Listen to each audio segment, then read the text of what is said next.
Hello, আমি তনুশ্রী চলে আসলাম আরও একটা মিনি ব্লগ নিয়ে। প্রথমে শুরু থেকে ভিডিওটা করে উঠতে পারিনি, তো আমরা কোথায় গেছিলাম সেটাই তোমাদেরকে দেখাবো। আমরা খেতে গেছিলাম ডমিনোসের পিৎজা খেতে। হঠাৎ করে আমাদের প্ল্যান হয় যে আমরা যাব ডমিনোসের পিৎজা খেতে। কেননা সত্যি কথা বলতে কোনো কিছু প্ল্যান করে হয় না, বিশেষ করে আমার তো হয় না, হট করে আমি সব কিছুই ঠিক করি। তো অনেক কিছু অর্ডার করে ফেলেছিলাম, দিদিও বসেছিল, আমরা ওখানে প্রথমে বসেছিল।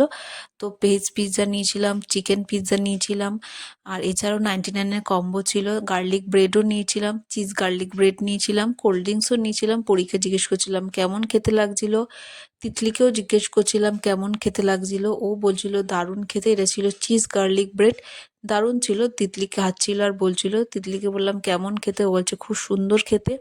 পরীকে জিজ্ঞেস করছিলাম, পরী তখন খাওয়াতে খুব ব্যস্ত ছিল, তাই উত্তরও দিতে পারছিল না। খাওয়া দাওয়া কমপ্লিট, এবার চলে গেছিলাম বাড়ির জন্য ডিম কিনতে।